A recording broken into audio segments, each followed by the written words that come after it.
নমস্কার, আমি তোমাদের Chiranjit sir. Target hunter government jobs YouTube চ্যানেলে তোমাদের সকলকে স্বাগত জানাই। তো প্রত্যেকজন স্টুডেন্ট যারা পশ্চিমবঙ্গ পুলিশের পরীক্ষার্থী রয়েছে, যারা পশ্চিমবঙ্গ পুলিশের পরীক্ষার দেওয়ার পরে মাঠের জন্য তোমরা প্রস্তুতি নিচ্ছ, আমি তো কম বেশি তোমাদেরকে বলেই দিয়েছি যে তোমাদের কম বেশি প্রত্যেকজনেই মাঠের জন্য প্রিপারেশন নেওয়া দরকার। কারণ মাঠের জন্য তোমার এটা ডাব্লিউপি না হলে তোমার কলকাতা পুলিশে কাজে লেগে যাবে। তো যাই হোক, আজকে অনেকজনের ডিমান্ড ছিল যে স্যার ওভারওয়েটে কি বাদ দেবে, আপনি একটা হাইট ওয়েটের চার্ট স্যার যদি আমাদের সামনে নিয়ে আসেন, যেটা আমাদের ডাব্লিউবিপি পুলিশ রিক্রুটমেন্ট বোর্ড থেকে অ্যাকচুয়ালি তোমার এই হাইট ওয়েট চার্টটা কিন্তু তারা দেখেন এবং তোমাদের সামনে কিন্তু আজকে আমি সব বিষয়টা ভেঙে বলবো। তো ভিডিওতে প্রথম থেকে শেষ পর্যন্ত কিন্তু থাকবে, প্রত্যেকটা কথা তোমাদের জন্য গুরুত্বপূর্ণ। তো সবার আগে তোমাদেরকে বলি, দেখো তোমাদের মাঠের ডেট কিন্তু তোমরা অলরেডি দেখেছো যে বিভিন্ন সোশ্যাল মিডিয়া সব জায়গায় কম বেশি তোমরা জানতে পেরেছো। জানুয়ারি মাসের ফার্স্ট উইক থেকেই তোমাদের মাঠ হতে চলেছে। তো জানুয়ারি মাসের ফার্স্ট উইক থেকে যদি হয়, তাহলে আজকে থেকে তুমি লাগভাগ দিন কত পাচ্ছ? খুব বেশি হলে তুমি আর 15টা দিন পাচ্ছ, খুব বেশি হলে। তো যদি 15টা দিনই তুমি পাও, তাহলে এই 15টা দিন তুমি কি কি করবে? তুমি এই লাস্ট 15 দিন তুমি কিরকম ভাবে ছুটবে, তোমার হাইট ওয়েটের রেশিও কিরকম রাখা দরকার, সবকিছু ডিটেলসটা আমি তোমাদেরকে বলবো, ঠিক আছে? আর একটা জিনিস তোমাদেরকে বলি, এই যে ওভারওয়েটে কি বাদ দেবে, এই লাইনটা আমি তোমাদের এই ভিডিওতে যখন চার্ট দেখাবো তখনই তোমাদেরকে বলে দিচ্ছি। স্যার ওয়েট কমানো বা বাড়ানো কি সম্ভব এই সময়ের মধ্যে? হ্যাঁ সম্ভব, এবং শুধু ওয়েট নয়, হাইটও বাড়ানো সম্ভব, কিন্তু সেটাই 15 দিনে না, সেটা অন্তত পক্ষে 6 মাস লাগে। কিছু ব্যায়াম আছে যারা আমাদের ইনস্টিটিউটে পড়ে, তোমার যারা অফলাইন পড়ে, এর আগের বছরও দেখেছি 2020 সালের রিক্রুটমেন্টে একজনের তখন বাদ যেত সামথিং এর জন্য, মানে 1 সেমির মতো। তো তারপরে কিন্তু তাকে যে ব্যায়াম দেখানো হয়েছিল, ঠিক আছে, তো যে ব্যায়াম দেখানো হয়েছিল সে 6 মাস করার পরে কিন্তু সে যখন আবার ওখানে গিয়ে আবার 0.5 আবার বেড়ে গেছিল। তো সেই জন্য অনেকজন বলে যে স্যার হ্যাঁ ও হাইট বাড়ানো সম্ভব, হাইট বাড়ানোর ডেফিনেটলি যে ব্যায়ামগুলো আছে সেগুলো কার্যকর, কিন্তু তোমাকে ধরে করতে হবে। এরকম নয় যে তুমি 10 দিন করে ছেড়ে দিলে, 15 দিন করে ছেড়ে দিলে, এরকম ভাবে হয় না, ঠিক আছে? তো আজকে তোমাদের হাইট ওয়েটের চ্যাপ্টারটা একবার দেখে নাও, তারপরে এই বিশ্লেষণ সবকিছু আমি তোমাদের চ্যাটের মধ্যে বলে দিচ্ছি, কেমন? তো দেখো তোমাদের আমি এখানে রেশিওটা সম্পূর্ণ লিখে দিয়েছি। এবার এই রেশিও অনুযায়ী আমি তোমাদেরকে বেশ কিছু গুরুত্বপূর্ণ কথা বলবো, যেগুলো তোমরা একটু ভালো করে শুনে নেবে। সবার আগে তোমাদেরকে বলি, যারা ইউআর ওবিসি এসসি রয়েছে, অনেকজন আমাকে বলে যে স্যার মিনিমাম ওয়েট কত? তোমাদেরকে বলি, দেখো তোমাদের 167 সেমি কিন্তু হাইট নাই, সেটা যারা জানো, যারা নতুন এবছর যাচ্ছ তোমরা জেনে রাখো। মিনিমাম ওয়েট 57 কেজি, ঠিক আছে? এবার অ্যাজ পার রেশিও এইটা তোমাকে 56, মানে তোমার যদি কমানোর হয়, এবার সেটা ডিপেন্ডস করে যে তুমি কোন মাঠে যাচ্ছ, বা সেটা মাঠের উপর ডিপেন্ড করে যে তারা এটা যেরকম যখন ডাব্লিউবিপি এসআই এর হয় তখন এটা কিন্তু 56 পর্যন্ত নামায়, মানে 56 পর্যন্ত নামায়। তো সেম যেই তোমাদের 57 এখানে থাকলো, এটা তোমরা অ্যাজ পার রেশিও 56 পর্যন্ত তোমাদেরকে ভ্যালিড হিসাবে নেবে।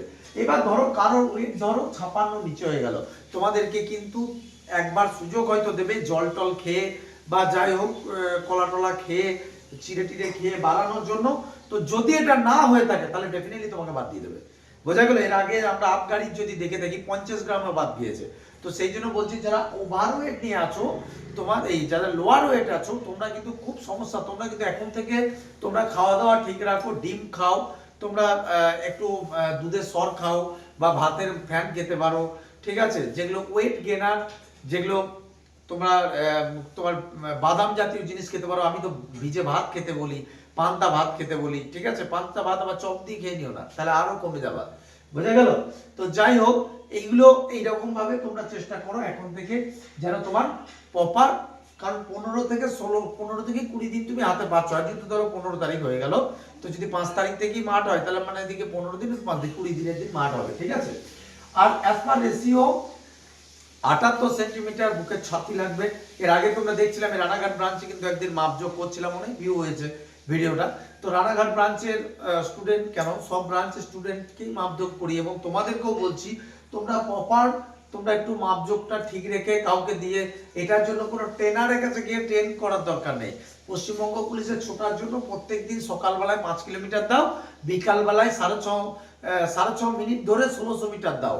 মানে ধরো সকালবেলায় 5 কিলোমিটার মারলে দিয়ে কিছু একটু ওই যে আমি দেখবা তোমাদেরকে দেখাই যেগুলো তোমার স্যাটেল রান বলে, তোমার এরকম ভাবে দুটো জায়গায় 30 মিটারের মধ্যে দুটো এরকম কিছু একটা পাথর টাথর রেখে দেবে, দিয়ে এই মাথা থেকে ও মাথা দূরে যাবে, দূরে আসবে 20 বার করে। আমার কথা মিলিয়ে দেখো, যদি তোমার রান না বাড়ে 15 দিনের মধ্যে, যাদের 30 সেকেন্ডও কম আসছে, মানে মানে ধরো 6.5 মিনিটের জায়গায় 6 মিনিট 45 লাগছে, তাদেরও ডেফিনেটলি তোমাদের এরকম করো, তাকে কমে যাবে। ঠিক আছে, টাইম চলে আসবে টাইমের মধ্যে। তো একটা লাইক দিও কিন্তু প্রত্যেক জনকে, ঠিক আছে, এটুকু আমি বারবার বলছি, ভিডিওটা একটু শেয়ার করে একটু লাইক করে দিও। তোমাদের অনেক বন্ধু বান্ধব আছে যাদের মাঠের প্রবলেম হয়, তো বেসিক্যালি তোমরা 5 কিলোমিটার এখন কিন্তু দৌড়াও, যারা পারবে না তারা আস্তে আস্তেই দৌড়াও, আস্তে আস্তে দৌড়াও, কিন্তু ছাড়বে না, যেখানে দম লাগবে খানিকটা হাঁটো, তারপর আবার দৌড়াও, এরকম ভাবে তোমরা মাঠটা কমপ্লিট করো। আর বিকাল বেলায় 3 কিলোমিটার প্রথমে মারো, তারপর 2-4 মিনিট একটু ব্যায়াম করে নাও, একটু যে তোমার বিভিন্ন রকম ব্যায়াম যেগুলো আমি দেখবা দেখাই তোমাদের অলরেডি, তোমরা যারা পিএমটি গ্রাউন্ড আমার দেখেছো, ঠিক আছে, যে তোমার ছোটার যে গ্রাউন্ডগুলো মানে তোমার ব্যায়ামগুলো হয়, সেইগুলো একটু করে নিলে ফিজিক্যাল এক্সারসাইজ করার পরে তোমরা 1600 মিটার একদম ঘড়ি ধরে মারলে, দেখো তোমার মনে সাহসটাও বেড়ে যাবে, ঠিক আছে, তোমার যাতে ঠিক সময়ে রানটাও চলে আসবে, বোঝা গেল। আর স্যাটেল দৌড় কিন্তু এভরি টাইম কিন্তু তোমার দরকার, এটা তোমার। আর যাদের ওভারওয়েট আছে, আমি এখন থেকে বলছি, তোমরা কিন্তু ওভারওয়েটের জন্য এখন থেকে তোমরা কিন্তু অবশ্যই তোমরা লাফ দড়ি প্র্যাকটিস করো, দিনে অন্তত পক্ষে 500 বার লাফ দড়ি করো। দেখো 15 দিন তুমি খাওয়া দাওয়া ঠিক রাখো, মেনটেন ব্যালেন্স করো, দেখো তোমার 10 কেজি 5 কেজি 8 কেজি কমে যাবে, গ্যারান্টি। এগুলো কমেছে, আজকে 14 বছর পড়াচ্ছি তো প্রচুর স্টুডেন্ট কমেছে, তাদের 7-8 কেজি পর্যন্ত কমেছে, 15-20 দিনটা অনেক বেশি। আর প্রত্যেক দিন যাদের ওভারওয়েট আছে, প্রত্যেক দিন তোমাদের কিন্তু টক দই একটু বিকালে করে খেতে হবে, বুঝা গেল। ঠিক সূর্য ডুবার আগে আর সূর্য মানে সূর্যের তেজ কমে যাওয়ার পরে, অর্থাৎ 3:30 পরে, 3:30 থেকে 5টার মধ্যে, কারণ রাত্রের বেলায় যদি তুমি 5টার পরে দই খাও, এখন তো ছোট দিনের বেলা, তাহলে ডেফিনেটলি তোমার কিন্তু একটা ক্ষতি হবে। 3:30 থেকে 5টার মধ্যে তুমি প্রত্যেক দিনে 100 গ্রাম করে দই খাও, অর্থাৎ তুমি এই 20 দিনে তুমি 2 কেজি দই উড়িয়ে দাও। আমি তোমাদেরকে বলছি যে তোমার যদি ওয়েট যদি 5 কেজি না কমেছে, তো এইটুকু তুমি বলো যে চিরঞ্জিত স্যার বলেছিল কথাটা, বোঝা গেল। 2 নম্বর হচ্ছে আমাদের যে বোনেরা রয়েছে ফিমেল, তোমাদের দেখো 160 সেমি তোমাদের মিনিমাম হাইট, ঠিক আছে, এর থেকে কম হলে কিন্তিতে বাদ দিয়ে দেবে, ঠিক আছে। ঠিকঠাক দাঁড়াতে না জানলে অনেকজনের সমস্যা হয়। তোমাদের মিনিমাম ক্রাইটেরিয়া হচ্ছে 49 কেজি। তো এই 49 কেজি যেটা, এটা কিন্তু তোমাকে ক্রাইটেরিয়া ফুল করতেই হবে মিনিমামটা, না হলে কিন্তু তোমাকে বাদ দিতে পারে। তো সেই জন্য বলছি, যাদের ওয়েট কম আছে তোমরা এখন থেকে খাওয়া দাওয়া ঠিক রেখে কিন্তু ওয়েটটা কমপ্লিট করো। তোমাদের চেস্টের কোনো মাপ নেই। আর যারা আমাদের ছেলেরা রয়েছে, তোমাদের 5 সেন্টিমিটার কিন্তু ফোলাতে হচ্ছে, ঠিক আছে। যারা থার্ড জেন্ডার রয়েছে, ঠিক আছে, তো থার্ড জেন্ডার যারা রয়েছে, তো তোমাদের দেখো 163 সেমি হাইট মিনিমাম, এবং তোমার মিনিমাম ওয়েট হচ্ছে 52 কেজি লাগবে, ঠিক আছে। তোমাদেরও চেস্ট মেজারমেন্টে কিছু নেই। যারা গোর্খা, গারোয়ালি, রাজবংশী, এসটি ক্যাটাগরির মধ্যে বিলং করো, তোমাদের যারা মেল ক্যাটাগরি রয়েছে, তোমাদের মিনিমাম 160 সেন্টিমিটার লাগবে। ওয়েট লাগবে পুরুষদের ক্ষেত্রে ওয়েট লাগবে 53 কেজি, চেস্ট লাগবে 76 সেমি, উপরে ছিল 78, নিচে হচ্ছে 76, অর্থাৎ যারা গোর্খা, গারোয়ালি, রাজবংশী, এসটি ক্যাটাগরি রয়েছে, তোমাদের কিন্তু ওয়েট হাইট ওয়েটে ছাড় আছে। এবং ফিমেলের দেখো 152 সেন্টিমিটার, এখানে 160 আর কোথায় 152 সেন্টিমিটার, 152 সেন্টিমিটার 45 কেজি ওয়েট লাগবে, মিনিমাম চেস্ট লাগবে না, ঠিক আছে। থার্ড জেন্ডারে 155 সেন্টিমিটার 48 কেজি ওয়েট, এবং এটা চেস্ট তোমার মেজারমেন্ট নেই। তো এই হচ্ছে হাইট ওয়েটের চার্ট। এবার তোমাদেরকে বলি, অনেকজনের প্রশ্ন যে স্যার ওভারওয়েটে কি বাদ দেবে, তোমাদেরকে একটা জিনিস বলে দিই, দেখো এই অনুপাতে তোমাদের রেশিও যায়, ঠিক আছে। এবার ধরো কথাতেই বলছি, কোন স্টুডেন্টের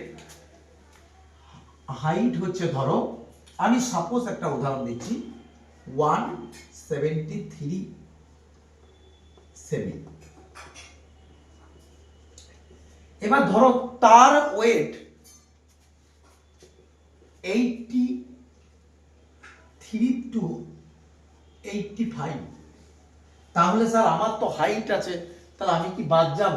না, তুমি এইরকম ভাবে বাদ যাবে না। এবার বাদ কোথায় দেয় দেখো, ওভারওয়েটে বাদ পশ্চিমবঙ্গ পুলিশে দেয় না, ঠিক আছে, দেয় না। আমি আমার এই 14 বছরের ক্যারিয়ারে তো দেখিনি, কিন্তু তারপরেও তোমাদেরকে বলছি যদি বাদ যাওয়ার সম্ভাবনা হয়তো কারা যেতে পারো।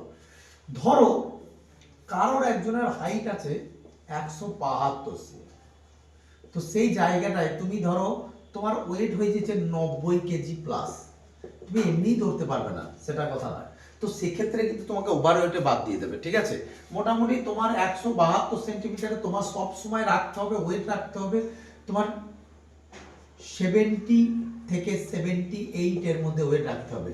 তুমি চেষ্টা করবে 80-র উপরে নাই উঠা। যদি 80-র উপরে উঠে যদি কেটে দেয়, দিতেই পারে, আমি বলছি না যে দেবে, কিন্তু যদি দেয় কোন মাঠে কেমন তোমার, এখন তো অনেক জায়গায় নতুন নতুন মাঠ হবে এবছর, তো তোমরা কি করে জানবে যে কোন মাঠে কেমন ভাবে মেজারমেন্ট করবে? তোমরা বেঙ্গল পুলিশের ক্ষেত্রে আগে তোমরা দেখেছো কত ছাত্রছাত্রী, দেখো একই ছাত্রছাত্রী সে কিন্তু আগের বছরে কলকাতা পুলিশে ফিট, এবছর আবার কিন্তু মানে ফেল, মানে এরকম হতে থাকে কিন্তু। তো সেই জন্য তোমাদেরকে বলছি যে এখন থেকে তোমাদের যাদের ওয়েট কম তারা ওয়েট বাড়ানোর চেষ্টা করো, যাদের ওভারওয়েট আছে তোমরা কমানোর চেষ্টা করো, ঠিক আছে। আর একটা কথা প্রত্যেকজনকে বলি যে মাঠ কিন্তু যারা করছো না তোমরা কিন্তু বোকামোর পরিচয় দিচ্ছ। দেখো ওভারঅল কিন্তু অল ওয়েস্ট বেঙ্গলে সকলের পরীক্ষা কম বেশি খুব একটা ভালো হয়নি, তো সেই জন্য আমি তোমাদেরকে বলছি, আমি আমার স্টুডেন্ট যত রয়েছে তাদের কিন্তু মাঠ করতে কিন্তু বলেছি, এবং ডেফিনেটলি তোমাদেরকে এটা বলছি যে যারা মনে করছো যে স্যার আমি আপকামিং এর জন্য পড়বো, তাহলে আমি আবারও তোমাদেরকে বলছি আপকামিং ভ্যাকান্সির কথা কিন্তু আমি এখন থেকে বলছি, যেটা তোমাদের 12,000 রিক্রুটমেন্টেরও কিন্তু 6 মাস 8 মাস আগে থেকে বলে আসছিলাম। এই যে তোমাদের জানুয়ারি মাসে ফার্স্ট উইকে মাঠ বলছি, এটাও কিন্তু তোমাদের পরীক্ষা হওয়ার 6 মাস আগে বলেছিলাম। তো সেই জন্য তোমাদেরকে বলছি যে চিরঞ্জিত স্যার যা বলে সেটা একটু শুনো, তোমাদের ভালোর জন্যই বলি। তো ডেফিনেটলি এখন থেকে যারা মনে করছো প্রিপারেশন নেবো, তাহলে পুলিশের জন্য প্রিপারেশন নিতে গেলে অন্তত পক্ষে তোমাকে ভালোভাবে 6 মাস লাগবে, ঠিক আছে।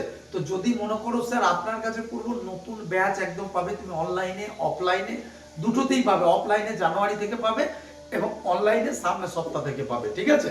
এই নম্বরগুলোতে একটু যোগাযোগ করে নিও। 130 টাকা বেতন অনলাইনে, এখন থেকে তুমি পড়ো, তোমাকে বেসিক টু অ্যাডভান্স করাতে হবে, কারণ এখন যত দিন যাচ্ছে কোশ্চেনের লেভেল কিন্তু বেসিক থেকে মডারেট থেকে হাই হচ্ছে। তো আমরা যারা পশ্চিমবঙ্গ পুলিশের পরীক্ষার্থীর দিকে পড়াই, ঠিক আছে, একটুখানি তোমাদেরকে বলি আমাদেরও কিন্তু একটু সময় লাগে, তাই না, আমরা টিচার, তো আমাদের একটু পড়াতে ধরো তোমাদেরকে অ্যাটলিস্ট এটা দিতে তো 6 মাস লাগবে না, তো অন্তত পক্ষে যেটা রিক্রুটমেন্ট যখন ফেব্রুয়ারিতে বেরিয়ে যাবে তখন যদি সবাই ভর্তি হও তখন সেই কম্পিটিশনের লেভেলটা একই হয়ে গেল। তো কিছু আগে এখন যদি ভর্তি হও তো জানুয়ারি ফেব্রুয়ারি 3 মাসের মধ্যে একবার সিলেবাসটা শেষ করে দিয়ে তখন তোমাদের রিভিশন ফেজ হবে, সেটা তুমি এসআই হও চাই কনস্টেবল হও, তুমি যাতেই ভর্তি হবে রিভিশন ফেজ চলবে, আবার ওদের সাথে নতুন করে চলবে, বোঝা গেল। তো যারা মনে করবে ভর্তি হবো তোমরা ডেসক্রিপশনটা একটু দেখো, আমাদের সব ব্রাঞ্চ দেওয়া আছে, রানাঘাট, পাঁশকুড়া, বর্ধমান, কাটোয়া, বাঁকুড়া, বারাসাতে নতুন ব্যাচ হচ্ছে, আর এছাড়া কিন্তু আমাদের বোলপুরে নতুন ব্যাচ হচ্ছে, ঠিক আছে। তাছাড়া অনলাইনে তো তোমার মহাশিবাজি ব্যাচ তো অলরেডি শুরু হয়েছে। তো যাই হোক যারাই ভর্তি হবে যোগাযোগ করো। আর এই তোমাদের হাইট ওয়েট রেশিও চার্ট দিয়ে দিলাম, তোমরা একটু এই চার্টটা একটু দরকার হলে স্ক্রিনশট মেরে নাও, তোমরা নিজের জায়গাটা রাখো। আর প্রত্যেকজনের মাঠ খুব ভালো হবে, অত ভয় পাওয়ার কিছু নাই, নিজের একটু জায়গাটা ঠিক রাখো, সরকারি জিনিস তো কখন কাকে কিভাবে কেটে দেবে বোঝা যায়। তো যাই হোক এটাই বলছিলাম, আর ভালো লাগলে একটা লাইক করে দিও। চিরঞ্জিত স্যার অলওয়েজ তোমাদের পাশে আছে। জয় হিন্দ, বন্দে মাতরম, জয় মা কালী।